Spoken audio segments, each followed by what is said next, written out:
I'm seeing a lot of new faces. I'm excited. Thanks everyone for joining us. I think we'll get started.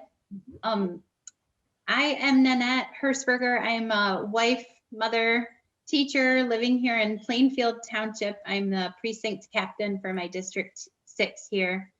And yay, thanks, Kim. Thank you. And yeah, and I'm just loving what we're doing here with our Northeast Kent Dems Club. We're meeting monthly now. This is our 4th meeting. Happy Earth Day. So we have a great lineup of speakers tonight in the next hour. I'm really excited to hear from both of our guests. So I just want to really quick, let's introduce the other steering club members just with a wave. With the where we are. And Nicole Leach, she's there, our tech guru. Joan Long, thank you. And Mandy Manier. Where are you? There you are, Mandy. Do I get that wrong every time? So it's Minear, and it's okay. Anything that's not manure, I'm great with. Right.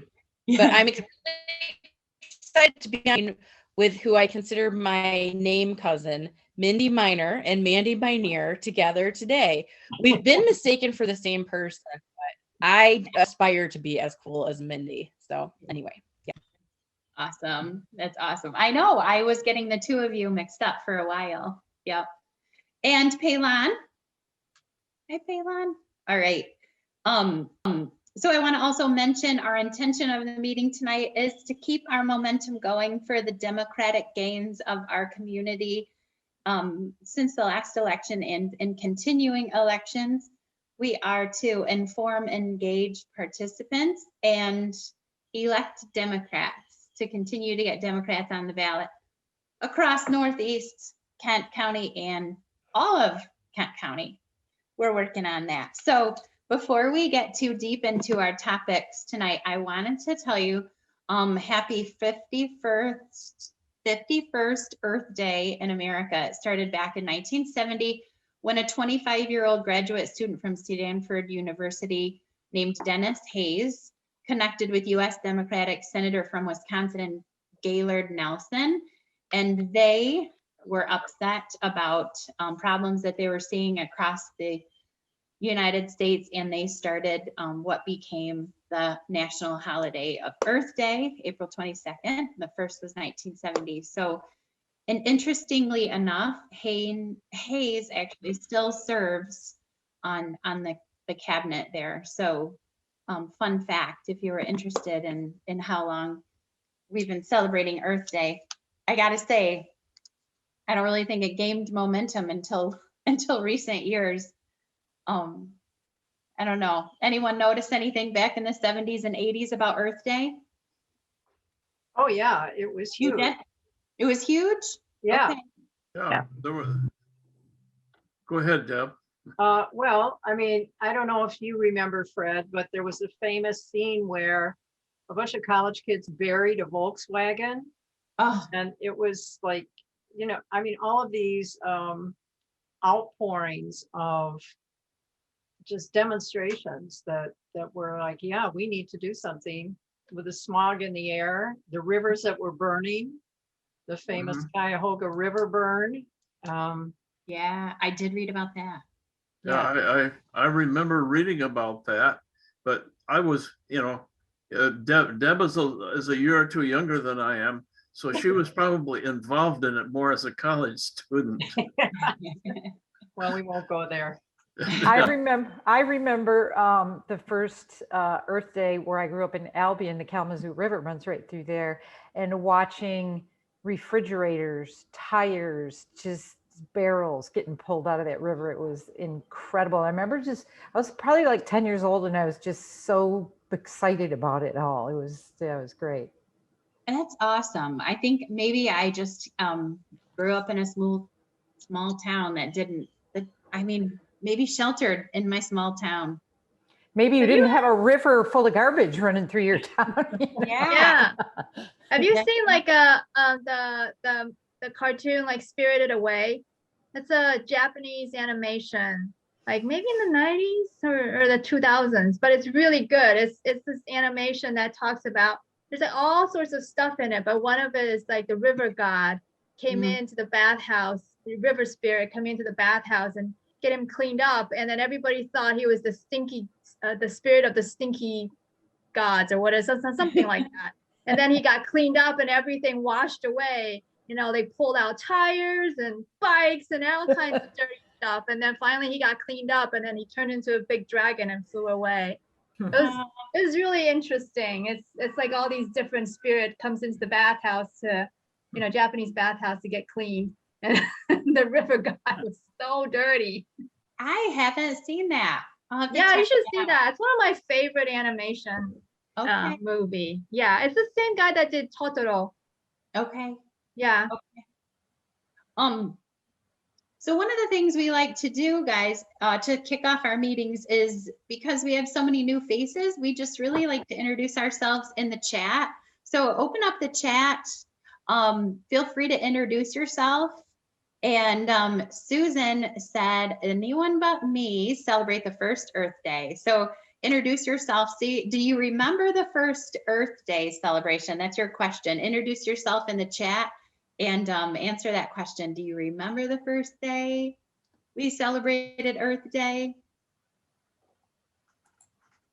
We'll go through that quickly. Feel free to also, Nicole put a link to our Facebook page in there.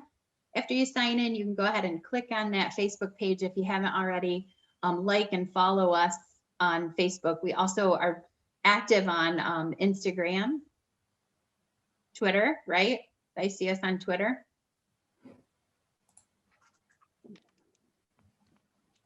Without further ado, let's jump into part one of our guest speaker list tonight. We have Mindy Miner joining us as founder and chair of the Rockford Sustainability Committee to share with us what's happening around Rockford and the community for sustainability. And then part two will be Carly Weiler. She's a Green Team ambassador here in the area at Rockford Schools. And she's going to be speaking with Mandy Manier. And Mandy has been a volunteer parent and Green Team member for years too. So they both have a lot to contribute about what's happening at the school level as far as sustainability and just making sure that we can leave a smaller footprint behind. So Mindy, thanks for joining us tonight. Yeah, thanks so much for having me. I'll just share my screen if that's okay and go through my little PowerPoint, which poor Deb has already had to suffer through once this week. It's been fantastic. That's what you get for getting me into this, you know, Deb. I'm very grateful. So let me just get this up here. There we go. So I'll just go through my little pitch that I gave. And if it's something redundant or you want to ask a question, just feel free to interrupt at any time. But I just thank you so much for your interest in our Little Rockford Sustainability Committee. I'm flattered. As you can see from our mission statement, we are all about creating a good quality of life for our community through social, economic, and environmental stewardship. So it's so nice to talk to a group of people where I don't really have to explain what sustainability is. However, I do want to just talk about it in the context of our committee. When I first pitched the idea, I looked it up, and Merriam-Webster calls sustainability a method of using a resource so that it is not depleted or damaged. And they also say that it's a lifestyle involving the use of sustainable methods. And I really liked that lifestyle thing because to me that implies a sort of a metamorphosis, going from an old way of thinking about things to a new way. And we all know that that's really what we need to do. So when I pitched the idea of a sustainability committee, I did a lot of research of other communities and cities around the country. And I came up with these 7 pillars: energy, waste, water, land, transportation, and community. And when I talked to the city manager about that, he said, well, what does community have to do with that? And I said, well, you know, to me, if the other 6 areas aren't adhered to or taken care of, then your community is really going to suffer. And if it, you know, we wouldn't even have to have an environmental justice movement if we were looking out for community all along. So I feel that it's probably the most important of the 7 pillars. So we try to focus on the triple bottom line in everything we do, but instead of people, planet, and profit, we say people, planet, and prosperity, because it's really about what makes a community thrive. So our organization has been around since about November of 2018. That's when the city council approved our bylaws. And then we got busy and selected our 7-member committee. And we had our first meeting already in December of 2018. Since that time, we've revised from 7 to 9 members just because we had so many great candidates and we didn't want to turn them down. So we have now 9 members on our board, and we serve as an advisory group to the city council. And we hold our monthly meetings, which are open to the public, on the 3rd Thursday of every month at 6:30. And so far, they've all been Zoom this year, but hopefully that'll go back to in person soon. Some of the initiatives that we've taken on since we started, after our first meeting in December of 2018, we hit the ground running in 2019 and launched our community education series, which we called Live and Learn. We had monthly meetings for a while at the community cabin on the 2nd Tuesday of every month. And I know Betty's been to a couple of those, and a few of you may have attended, but those were fun, you know, a chance to meet with the community and talk about different topics like recycling or renewable energy or whatever. And that same year, we had, believe it or not, recycling at the start of summer celebration in Rockford for the first time. That should have been happening a long time ago. But anyway, we instituted that. And then that year we worked on getting our Green Leader program together for Rockford businesses. And we launched that in January of 2020. And of course, that was just a couple of months before COVID hit. So we didn't get off to as great a start with that as we would have liked, but we still got it launched. And we were slowed a little bit by COVID, but by no means stopped. During that same year of 2020, we got the city to look at some solar bids to put solar panels on different city facilities, which is still in the works. They're still working out negotiations, but I feel confident that that will happen on a few facilities anyway. We also had a wonderful intern that summer from Michigan State, and she helped us start putting utility bills into a software package called Energy Star Portfolio Manager. And that allows us to track the city's energy usage and begin to calculate our carbon footprint. So that's going to be very important for the future. We also applied and received the bronze level through an organization called Michigan Green Communities. And that's been a great resource for us because it kind of gives us a roadmap of activities to follow as a committee. And then this year in 2021, we've already had 2 styrofoam recycling events. In January, it was a huge success after the holidays. And then we just had another one last weekend, which I think was also successful, just not quite as big. So our Green Leader program, which I talked about, it has been a great thing for us because it gives us a chance to interact with the Rockford businesses, find out a little bit more about what they do, and they can find out about what we do. And in order to be a Green Leader, you have to get 2 activities from each of these 4 categories. So for example, if you're a restaurant and you're doing composting, that will give you 2 points in the waste and recycling category. Maybe you have a programmable thermostat and that would give you a point in the water, energy, and air. Or if you have, say, bicycle racks in front of your business, you'd get a point for land and transportation. And community and policy, maybe you would support one of our events and get a point for that. So you add up all your points and you get either bronze, silver, or gold level. And then you get one of these really cool stickers that you may have seen around town to put on your business door. So our green leaders so far in Rockford are these businesses here, you see listed. Rockford Brewing Company was our very first applicant and they absolutely knocked it out of the park. They're doing so many great things there. Ramona's Table, I have to say, was our most diligent.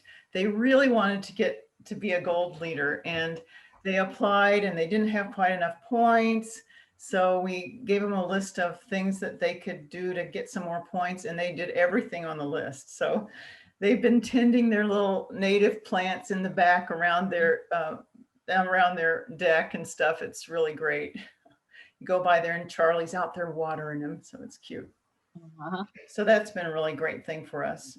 We just also had Epilogue Books apply for green leaders. So some of the things that we hope to accomplish in the future, we're trying to get the city to sign a proclamation on a climate goal. I don't know if anyone saw the Rockford Squire today, but we made the front page. Yay. I did a presentation for the council last week and I asked them to sign a proclamation that said they support the goals set forth by the state of Michigan and the federal government of becoming climate or carbon neutral by 2050. So it's basically just saying we support what the state is already saying we need to do. And so they're considering that. We've drawn up a proclamation and hopeful that they will sign that in May at the council meeting. So if they do, then we're going to have to get busy and get a lot of stakeholder input and create a climate action plan for achieving carbon neutrality by 2050. So that'll involve, hopefully, maybe some of you would like to help with that. So, but if we do this climate action plan, that will be a great roadmap for our future activities. And we also hope to achieve the silver level. I told you we got bronze, but one of the things you have to do to get silver is to have a climate action plan. So that will be really helpful for us. And then of course, once we can all safely gather again, we hope we can resume our community education series. So since this group is so supportive of these kind of efforts, I added this slide just to say, how could you help us? And it would be really great if you could voice your support for action on climate change to the city, especially, you could say that, oh, I saw the Rockford Squire this week and that you're considering signing a proclamation. I just want you to know that I support that effort. That would be great if you could email or call the city offices and just say something about that. That would be great. Also, another thing you can do is if you see one of those green leader stickers on the window at a Rockford business, say thank you to them and patronize them because they're trying to do the right things. And then if you know other business owners who don't have a sticker on their door, then encourage them to apply. Also, visit our Facebook page and website to stay up to date on our events, and then participate in some of those events. And then, of course, if anybody lives within the city of Rockford and you want to volunteer at any time, or even if you don't live within the city, that would be great. How do people apply? Paylon, her husband owns a small business, so it sounds like she's interested in applying. Okay, that's a good question. Here is the link to the application on our website. You know, if you go to the website, it's pretty obvious how to do that. Unfortunately, our application process is a bit cumbersome. We've been just using PowerPoint because we want people to upload pictures of what they're doing in their business, because that helps us promote the business. We can, you know, post those pictures on our Facebook page, and I always do a write-up in the Squire when we get a new green leader. So if you provide pictures, that's really helpful. But unfortunately, we don't have any cool techie person like Nicole to write a good interactive application for us. That would be so great. Oh, So if you know someone who can do that kind of thing, looking for let us know. Oh, awesome. And Nicole just shared your website address in the chat also for anyone that's looking to apply. We also had a question about, are you looking for members to be on the committee? Can we apply to be on a committee if we live in a neighboring township also? Well, the bylaws say that you have to be within the Rockford city limits to be on the board, but that doesn't mean that we wouldn't have things to do for, you know, other activities, especially if we are trying to put a climate action plan together.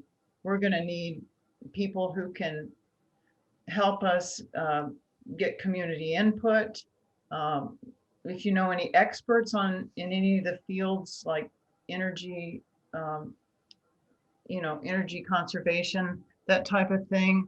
If you know people who maybe do home inspections, energy upgrades, you know, all those kind of people would be really helpful. Okay. Also experts on, you know, not just energy, but water, waste, recycling, all that kind of stuff. Okay. Question about styrofoam recycling. Do you have another event coming up or?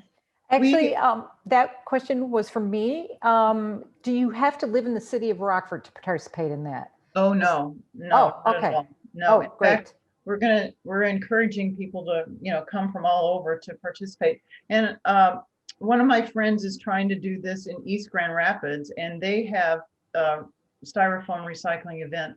I think it's May 15th. Yeah. I think I posted it on our Facebook page, and I'll do that again. So if you still have a garage full of styrofoam, you could take it there. Great. Wonderful. Thank you. Mm-hmm. I was just going to ask about styrofoam. Where do we take it? Well, right now there is no real good place, real convenient place to just drop it off. So that's why we've been trying to have these regular events. The company that we're working with is Dark Container, and I asked them, could you have just a regular drop-off point at the North Kent transfer station? And they said, well, that's up to the county.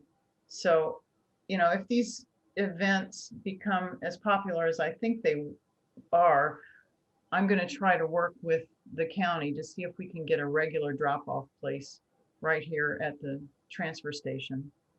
Have you talked to Carol Hennessy about doing that? No, who is that, Fred? Carol Hennessy. Carol Hennessy is on the county board, and I'm sure she would be very interested. Okay. Do you have contact information for her? I do not, but I think Kim does. Okay. If somebody could send me that, that would be awesome. Yeah. Any other questions for Mindy that I missed in the chat, or anyone want to unmute and ask a question? We'll have time at the end after we hear about our Michigan Green Schools. We'll have a little more Q&A time, but anything else I'm missing from our audience there? I'm excited to hear about the Michigan. This is Joan. I just have probably a silly question for you, Mindy, about what is the most earth-friendly coffee pods to drink? I just love my coffee pods and my Keurig, but I know they're recyclable, but they're such a pain to take the foil off and dig out the coffee and recycle the little plastic pods. Yeah. So Well, the best plastic, of course, is the kind that never gets created. So I would have to say that, you know, some kind of a pot where you can brew your own, or a percolator or some, I don't even know if they even make percolators anymore, do they? But a drip. A drip one rather than my Keurig. Yeah, yeah. But Okay, I was just maybe hoping you get had a magic solution. a little tiny Mr. Coffee or something would be great. Just a 2-cupper or 4-cupper. A pour over. There you go. Yeah. Yeah. Those are very eco-friendly. Yes. Yeah, my and husband have those. Those are great. Like little, you buy a little thingy and you just put your filter in, and Uh-huh. it's you just put hot water, pour hot water in it, and that's it. It makes Hey, great Joan. coffee. It takes a while, but it Yeah, does make great coffee. I am not a coffee drinker, so I'm not up to this, but I know that there's a place that sells fair trade coffee on 28th Street. And I'm sure they must have something that goes with it that would not be polluting. Joan, Yes. we use our Keurig and you have reusable Keurig pods. You just fill it with your own coffee and you just wash them out. I mean, it's easy. We dump it and compost the coffee grounds in our, flower beds, and you can just reuse them. I have tried that. I just haven't come up with it just doesn't seem to make it strong enough. So maybe I need to experiment with my coffee grounds. Yeah, part of it is how you grind your coffee. Yes. Okay. The finer the better. I mean, as long as it doesn't make it overflow, but. Okay. One other quick question on recycling things. I get this Earth 911 flyer, and they said that you can recycle cardboard pizza boxes, even if they have the grease stains on them. Do you know if that's true or not in this area? That's one of those things that I've always heard that you should rip that greasy part off and then you can still recycle it. But, you know, sometimes they come with those little white cardboard in the bottom of the pizza box. And if you just take that out, then the box is recyclable. But I don't know. I would try. Do you know about the website Reimagine Trash? Yeah. Yeah. Yeah. So I always go there if I have a question, and then sometimes it helps.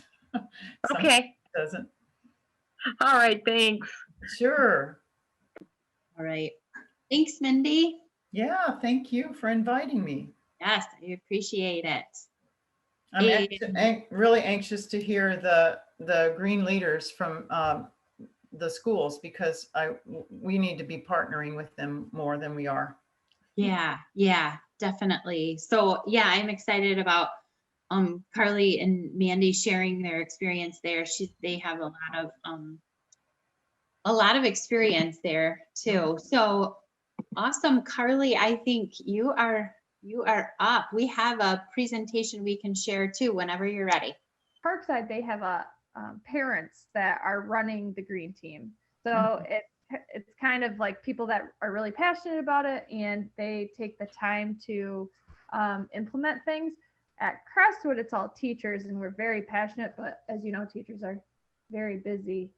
And so we need kind of outside resources like Parkside to get those things rolling. So we need to find some passionate parents at Crestwood, just in case, a teacher retires or we don't have, the same stamina as we do right now. So, Right. Yeah. But I'm one of those original Parkside mamas who got all of that eco-friendly goodness and green school action going, yes. along with Carrie LeBlanc. I spent every day in the cafeteria working on getting our carton recycling going. These are from one of our first years of doing the green school application. And I just took pictures of everything that we did every time I saw something. And I kind of lived at Parkside when I was a mom there. And so this in particular right here on this screen you're seeing is when we wanted to really get going on carton recycling, as the county started to accept cartons, we teamed up with a Girl Scout troop. They needed a take action project. I happen to also be a local service unit director, and I'm really connected with Girl Scouts. And I was like, hey, I got a project. So we worked on them working on a display case about cartons and educating about that. We also, if I was at school, that's our reading specialist at the time there holding a book. I took pictures of her with the newest earth-friendly books. We had a family fun night. If we are scrolling down here, you can see that little grass. I grew a lot of grass in those empty weed jars, and the kids got to make faces on them. We adopted an elephant. You can see that's our carton recycling bin. And I was there every day behind that bin because we had to relearn how to leave the lunchroom. And that was a process. And it was also a process to get buy-in from our staff. But you can see Mrs. Weaver there on the screen. That's 1 week's worth of cartons. It was a bag a day. And they're taller than her. And she's not super tall, but still, that's a lot of cartons. And that's just a tiny, that's 1 week from one of the smallest buildings in our district worth of waste diverted from our landfills. And we had newly implemented the idea of pouring out the milk, because what had been happening, kids would take their whole tray, they would dump it the whole thing, everything into the trash can. We had to slow them down a little bit. So they were emptying their cartons, so that weight wasn't being trucked to the landfill of the liquid of the milk. The cartons themselves were being recycled. Food that was in a package that they didn't eat, we captured. And if other kids wanted it, and they were still hungry, then they could eat that food. And so sadly this year, because of COVID, there is no recycling happening in our district anywhere. So we're hoping to get back to that. If you keep scrolling, there was a presentation. So we're a PTO committee. Where they still are, that I was part of. And we worked with the other committees. Like that was, I'm not sure, some sort of presentation that our parents set up. And that was like another committee that we just kind of teamed up with. We also had a family fun night. So there are some more Girl Scouts doing projects. And you can see on the right-hand side, that's my younger daughter doing her Girl Scout Bronze Award, which was about bats. So she built a bat house, and there's some of our girls promoting their carton recycling. So what we did was really take the opportunity to tie in other groups, like not just all the parents doing the work, but we wanted to share the love with students. So we have a teacher who's leading a green team at lunchtime. They had to apply. It's exclusive. Not just any kid can get on there. And they needed to really be committed that they were willing to give up a lunch, and they do different projects. We teamed up lots of different times with Girl Scouts. I'm going to continue to encourage Girl Scouts to keep doing that. I have a huge Earth Day event planned this weekend with them. And if we go further down, I feel like there's some other good things I should probably talk about. Oh, besides Girl Scouts, we also teamed up with WEMIAC. They came, and that picture with all those ladies in the middle is them doing a lunch audit, a waste audit with us. We also had teamed up with Girls on the Run, because they also do a community service project. And so I was like, hey, teachers, why don't we team up? And I don't know if I have pictures of this here or not, but there's a butterfly run for the Karner blue butterfly, an endangered species locally. So we had girls create art. There's our composter. We had students write a grant for that. There I am at Morning with Mom. We asked moms, bring your own mug, so we wouldn't have as many of those styrofoam mugs at, filling up landfills on our morning where you have coffee and donuts with your mom. Here's some of the art that we made for the Girls on the Run team made for that butterfly run. So that's just a few. That was just one application that we did.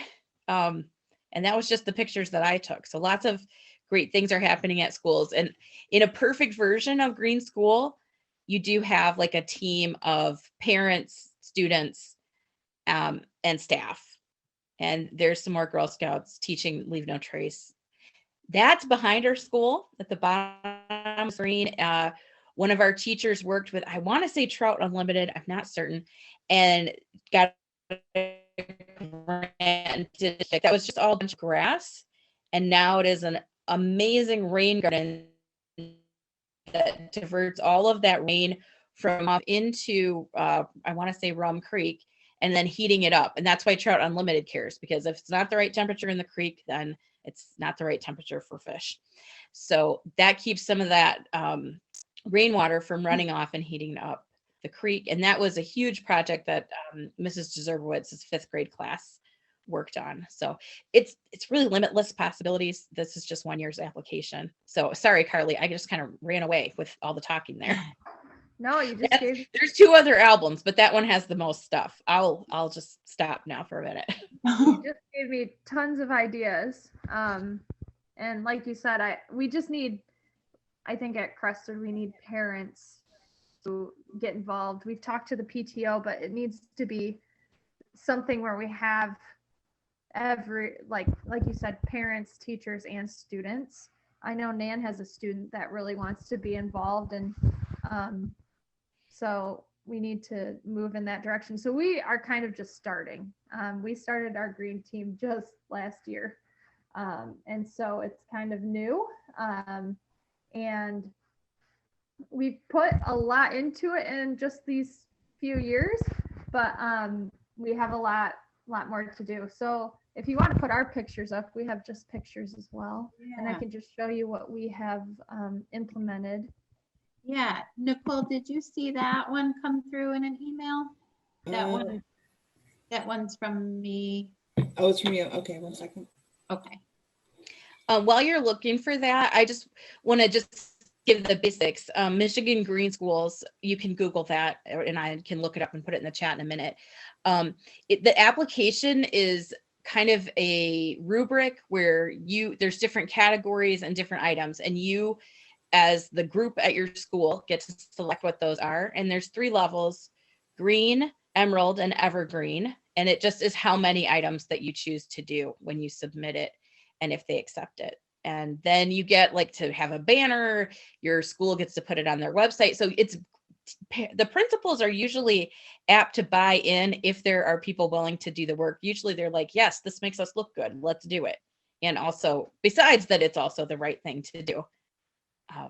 But when you're working on doing it, it's sort of very similar to that, to the Rockford SESCOM's levels. Like you do a certain amount of activities in certain categories, and it maps it out for you. So you have a guideline, but also there's flexibility. You can really be creative in what you want to do in your own building, depending on the talents of your parents and students. That's it right there. Awesome. Thanks, Mandy. That's awesome. I was loving those ideas too, Carly. I think we'll have to talk. Yeah. You just want to say next, I'll forward through the presentation. Okay. Yeah. So kind of similar. I took a ton of ideas from Parkside when I went to that meeting where I said I met Mindy. So this is just some things we've implemented since we've started, since we are newer at this, and it's kind of run by just teachers. So we have implemented paper recycling. So the picture on the left, the small blue bin, we have one of those in every single classroom. We made sure that every teacher has that. And what they do is they take that blue bin, the teacher can, or a student can, and they take it to the bin in the middle. And that bin in the middle gets taken by Mr. Randy, who is our custodian, and he takes it to the paper gator, which is on the right. And the paper gator, it is a it's a paper recycling fundraiser, and that paper gets turned into other materials. So for example, that paper might be turned into cat litter.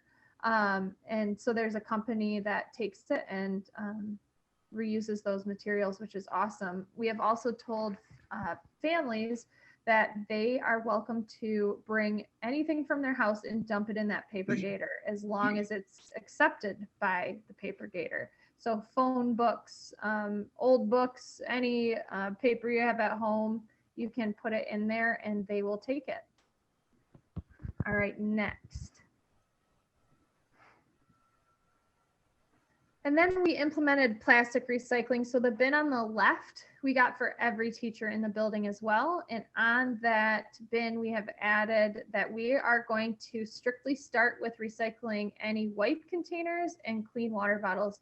We kind of wanted to start small because teachers, like I said, we're busy people. We have a lot that we do in our communities and just in our own schools. And we want to start small because we want to do it well. And we want to make sure that our students understand those small steps. We know that all teachers use Lysol wipes or some kind of cleaning wipe. And we know that those don't get very dirty. So we started with that. And then clean water bottles. We told the kids that they need to make sure that the water bottles are empty, they are cleaned out, they don't have gunk on them, and we recycle those as well. So we put them in these bigger bins, and then we take them out to this dumpster, which now has a label on it for those recycling material or those recyclables as well. So in here, we recycle cardboard and the wipe containers and clean water bottles. And you can go to the next slide. We also recycle paperboard, and this is not taken in. It's a little confusing. It's got changed around recently. We can take more in those dumpsters now. But before, we were having a teacher take this to the Kent County Recycling Center separately. But now these can be dumped into the receptacles, and not in a bag, if we realized this year after they told us to put it in a bag, a clear bag. So we also recycle paperboard. And then I got this from Parkside, a waste-free lunch. We do it on Wednesdays. On the left, we sent this note out to families, especially those that bring a lunch from home, to try and pack their lunch in waste-free containers. So instead of sending your veggie straws in a Ziploc bag, you have a reusable bag that can just be put hand washed or put in the dishwasher. We also asked that instead of sending in a water bottle, use a reusable water bottle. So we kind of gave them some ideas. And then we asked the kids that they try on Wednesdays to reduce their waste as well. So we did this in a presentation. If you go to the next slide. Oh, go back one, yeah.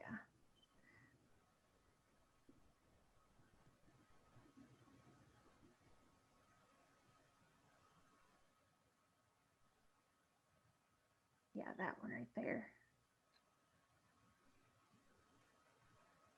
So our principal does a principals with the principal.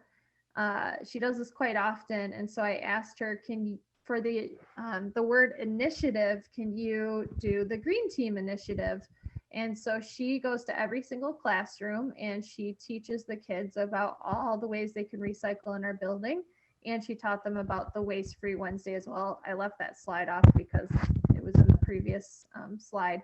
But she kind of teaches our entire building what is expected of the bins that we have, and that we are starting with our wipe containers and our water bottles. And then it also talks about ways that kids can reduce their waste. That's huge. A lot of kids think, oh, we can recycle, but we want to teach them reduce your waste. Don't make waste in general. We don't even want you to start to have to recycle it. Try not to even have to recycle something. So we kind of teach them ways that they can do that. Hey. And then we also provide teachers with Earth Day activities. I sent those out yesterday. Actually, this is an example of one I sent out. It's called the Energy Conservation Scoop Game. So kids can scoop forward when something, so I'll give a phrase like my student Denny in my class.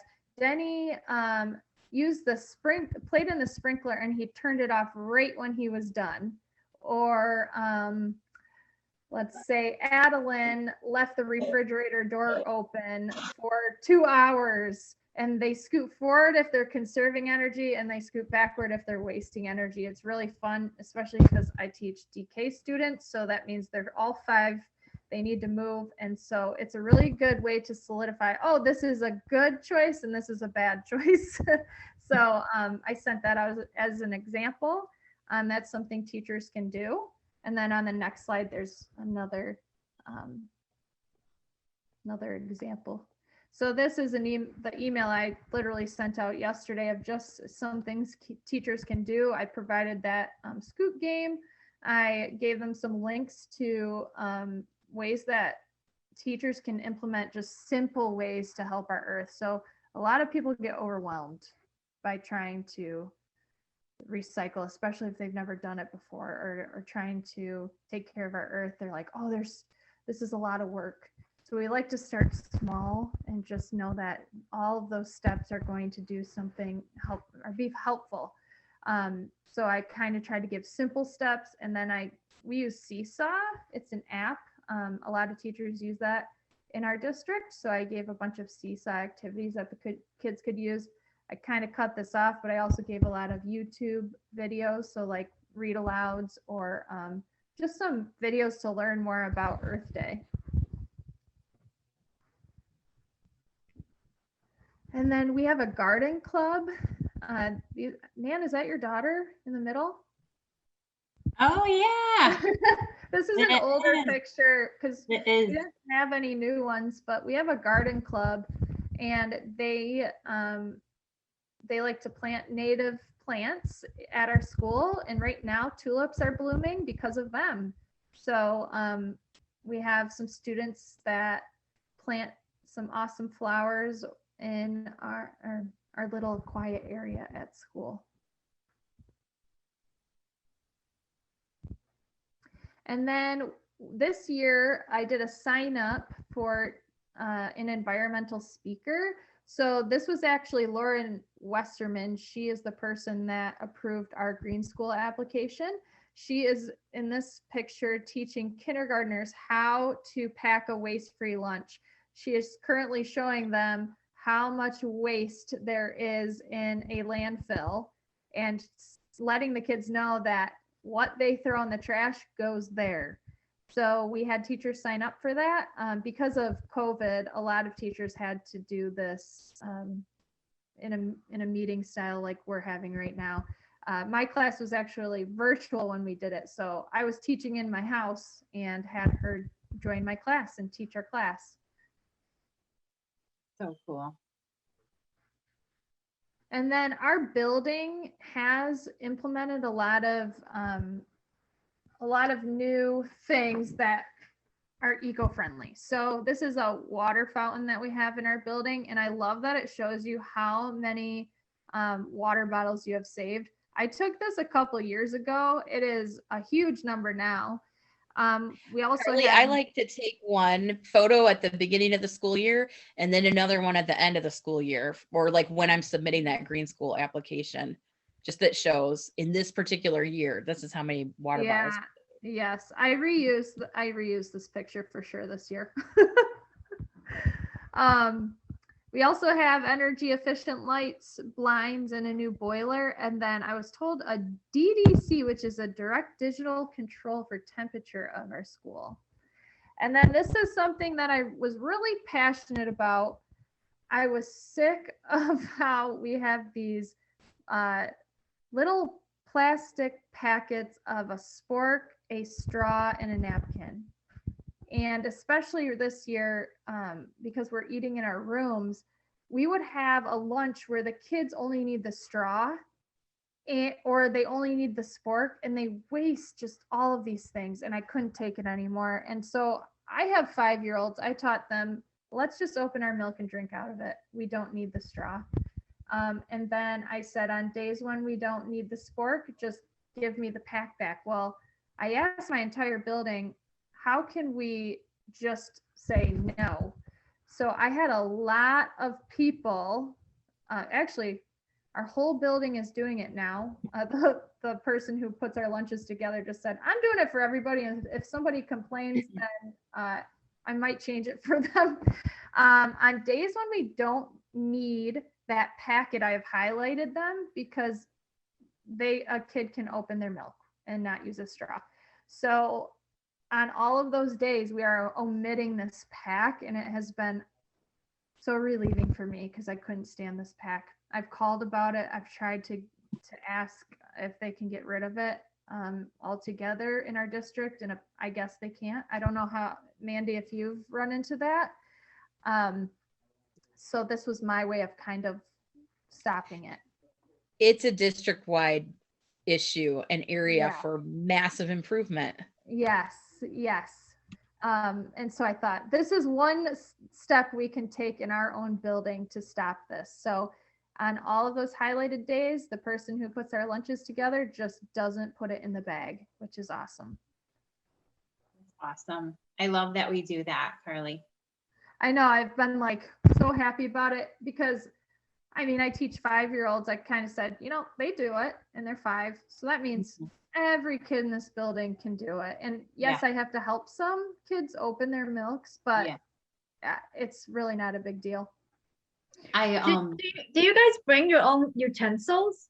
Because I know my kids, they bring their own toothbrush and they leave it at school. I mean, I don't understand why you can't just, every kid in the beginning of the school year, just bring a set of utensils. And then if they don't have it or whatever, you can give them the packet, but they'll just have their own utensils and put it away at the end of the meal.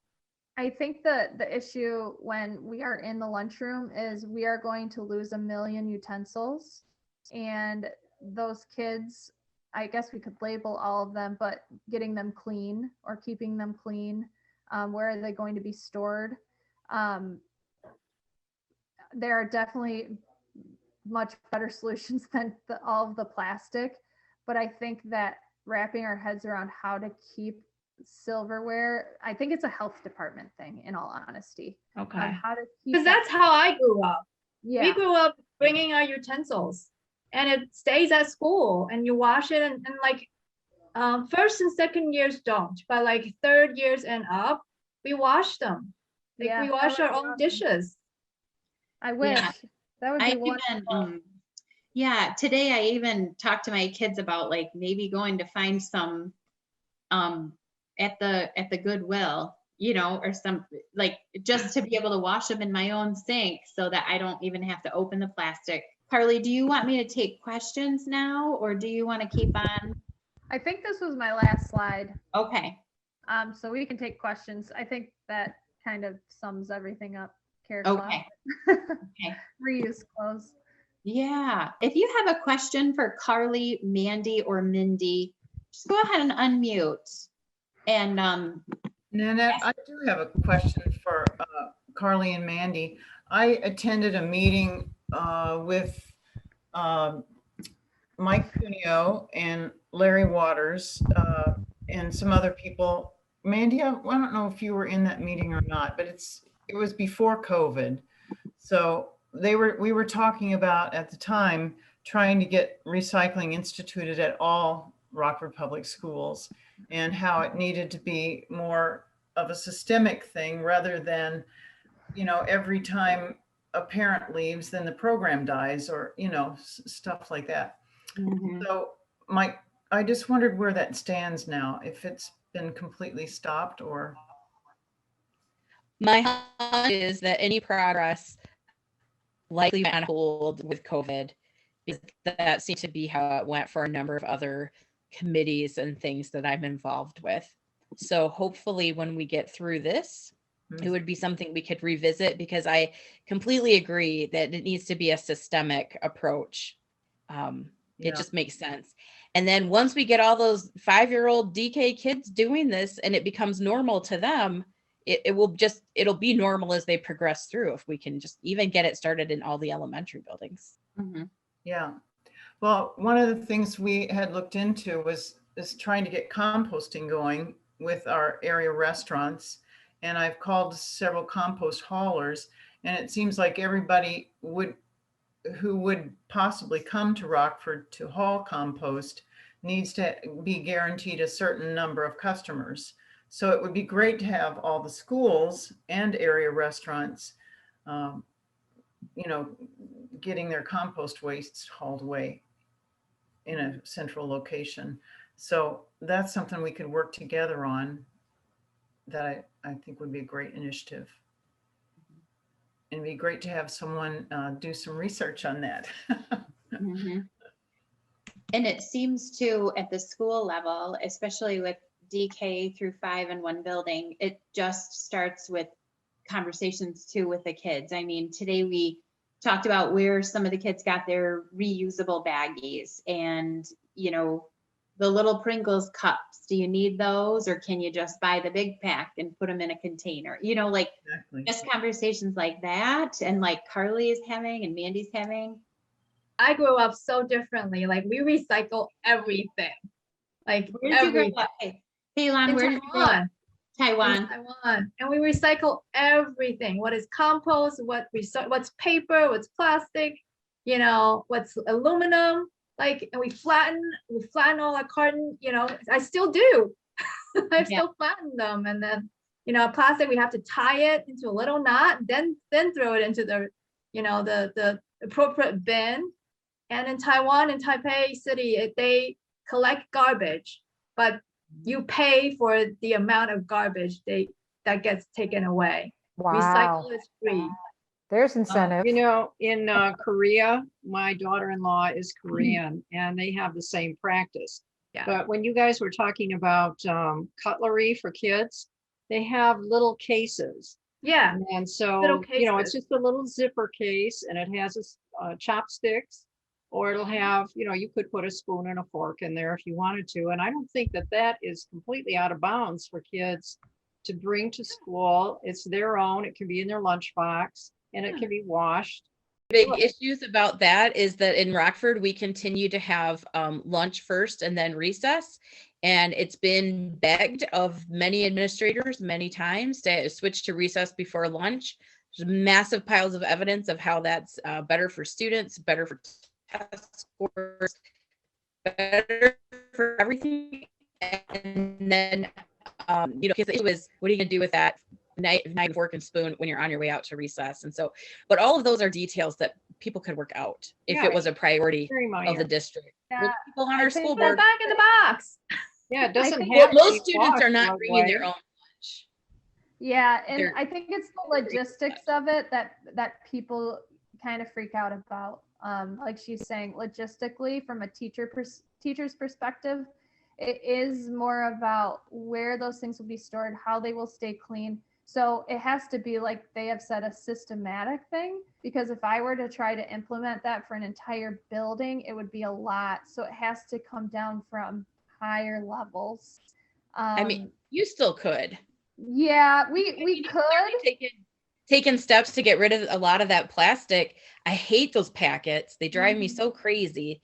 It's what if you get a packet with the like spork and the napkin and the tiny straw all wrapped up in more plastic. So Mhm. you just need a napkin. The only way to get it is rip through the plastic and throw out the other plastic stuff. And it's just You so know, stressful. the other suggestion might be that when you have these Christmas sales at school, you know, for kids and whatnot, you just start selling these little bags to put cutlery in. Mhm. And Like that, that's the Nicole. easiest way. Yeah, my Or- daughter was in marching band and we got these little cases from Yeah. through the band, and it's got everything in there: chopsticks, a straw with a straw cleaner, Yeah. Or fork, knife, spoon. Carly, what do you I think think- of? Uh-huh. Go ahead. I was gonna say, what do you think about putting something like that on our school supply list? Because I mean, honestly, parents in Rockford are like dying to give you school supplies. Yeah. Because, like, I can't tell you how much I have in my cupboard right now because they just bring you all this stuff. So maybe that's something we put on the school supply list. I think it would be great if we continue to eat in our classrooms. Right. The issue is if next year, if they're talking about some grades going back to the lunchroom, that's when it does become tricky, like Mandy said, because getting kids to drop those back off to their lockers and go outside, especially the little ones. Yeah. It totally could happen though in the classroom. Like I have every kid right now, because of COVID, has their own snack bin, and they could just store it in their own snack bin.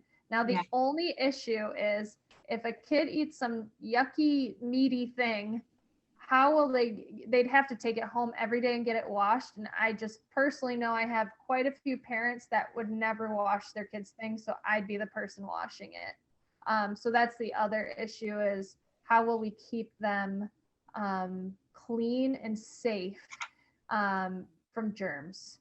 Because I know when I called the food service guy, the biggest issue, yes, John Henry, biggest issue was the health department being upset about the cleanliness of things. So the reason we have those packets is because the health department asks for those packets. As I'm hearing you talk though, I feel like if you put it on a school supply list and say optional, say, you know, this is something we're trying to do to make our school more green. And here's some sources, and, you know, like it could be a pouch or a little case like Nicole just showed. And even if some percentage of kids start to do that and they follow even if they eat the school's lunch and follow the same process that a kid with a lunch bag has to go back past their locker, like that's a percentage. And, you know, the people who are never going to wash it, that's fine. But, you know, putting that out there as something like a lot of people have literally never thought about it. Yeah. And so if it's on a supply list suggesting the idea, then maybe a few people start, and then maybe somebody else is like, and the wow, other thing is that you're trying to your teach, spoon. That's teach cool. the children some sort of independence to wash their own cutlery. Yeah. Why do their parents have to do That's what I was just thinking too. Yeah. Because we grew up washing the whole class's dishes. That's like the rotate job of the person that day's responsibility. There's like usually like 4 or 5 girls that does all the dishes that day, everybody's dishes, and then it goes into this. These are like stainless steel, and then they go into a steamer, and then they sanitize it. And it comes out the next day, and you got your plate, all of your utensils, and that's how we eat. I mean, like that's first and part of second the issue in Rockford is part of the issue in Rockford is that the food all happens from the high school. There are no longer kitchens or washing dishwashers or any of that in the elementary buildings. They're just pushing out the prepackaged everything. Yeah. I think a utensil bag would work. A big washer, and apparently that is super duper expensive and not on their list of things to get us. Well, that sounds like a PTO project. I agree. It sounds like a school board project and a priorities of our district project. I totally agree. You gotta start where you can start. Yeah, so that's why we've started small and Crested, because, and this is just as a teacher, this is just where I'm coming from. I try to get even teachers on board, and there is a lot of reluctancy even from teachers, and you're like, wait, you should love this, but even those head people in that building are reluctant. It's so hard to get people on board, so you have to start really small so they feel like they can manage it. So I love the cutlery idea, because I would 100% do it a million times in my own classroom, but getting my whole building to try that, it's got to be like a lot of little steps to get there. You get those DK kids, Carly, and then they'll have their same set every year. It'll just take a couple years to get it rocking and rolling. Yep. And I guess I would have to make sure it gets approved, but you're right. Like kids with lunches from home, they have their own little set of, that's what my kids have. And you know what? There's some really cute, beautiful ones too. Yeah. You can they're get really maybe fun. like get a company to sponsor it or something, you know, like each kid. That's a good idea. And they're all like they're really cute ones. They have princess ones. They have like all kinds of stuff in Asia that we have like growing up. We can have all kinds of little color, you know, a little box basically, and you open it and it's like it's a chopstick and pair of, you know. And I'm thinking if they take it home and they forget to wash it, you know, that happens too. I have reusable water bottles. Well, kids take them home on Friday, forget to bring them on Monday. That's when you could offer, okay, I'll give you this spork today, but at least you'd be minimizing. But we'd have to make sure that the health department would be fine with it. But I'm sure I don't see why that would be an issue if they're going home. Definitely, it's definitely something to think about. I do have to tell you that I have every student using a reusable water bottle. Same. I mean, I don't think I have seen any kid in the school with a single-use water bottle. Like, that's going well. It's only for parties. We're like, no, tell the parent not to bring those in for parties. I know. Kids Yeah. have their own water. They don't need a mini water bottle with a, Yeah. a Valentine on it. Yep. Uh-uh. Wow. Yeah. Well, I totally salute you guys. You know, I mean, I can see where your individual effort is just so significant. And even if you haven't turned the tide completely, thank you, thank you, thank you for every little bit you do on top of teaching all those kids all that other stuff. So yeah, really glad that you were with us tonight and really Thanks. proud of you that you're doing Thank you. that. Yeah, Yeah. COVID's been a year, but with lunch, I've learned a lot. I feel like that's the way I can help my kids recycle the most. I don't know about you, Nan. I like lunch in the classroom for me Yeah. because if kids like not just the straw stuff and the spork stuff, but if kids don't eat something, they put it on the counter and then another kid might grab it and eat it Yeah. instead. I Yep. don't know if you do that in your room, but Yeah, us too. Like the fruit cups especially. And then too, I know they have told us for years to not share, but to me, I'm not gonna throw away a milk. I'm like, you know, Daniela, did you want a chocolate milk today? Because here's an extra, you know, and I definitely see a completely different side of them when their guard is down and we're just all chatting and yeah, it's not bad. I mean, the time really, that 20 minutes, well, yeah, that 20 minutes or so when they would be in the lunchroom, I would be like maybe going to the bathroom or like, you know, like I checking. definitely cherish that time. I know. So if somebody wants to come in Yeah. and watch my class, but also I'm teaching them. I mean, for 5-year-olds, fine motor is huge. So Yeah. I'm teaching them how to open their milk instead of an adult having to come over and help them. I'm teaching them how to open their goldfish or open their celery, because normally they raise their hand and wait for somebody to come help them in the lunchroom. Yeah. So they're kind of learning like their fine motor skills while they're with me instead of just an adult quickly, oh, I'll open that for you because I don't want you to sit and not eat. So Yeah. that has been nice. So I appreciate lunch in the room, and my room gets vacuumed every day now. So that's nice too. Yeah. If you give me a chance for about 2 seconds, I've got about 3 cents worth to put in for the people that work at Rockford schools. You can get plans from the U.S. Soil Conservation District, conservation plans made up for your property at the schools. There is one made for Parkside, but that was about 40 years ago when I had that made. And when I changed schools, the program died.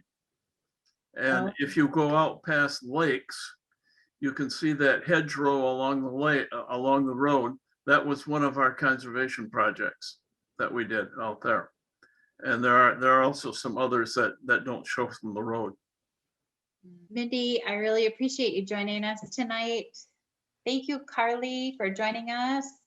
Thank you, Mandy, for sharing your insight on the green schools here in our area. All right, thanks everyone. Have a good night. Great. Bye. Bye-bye. Bye. Thank you.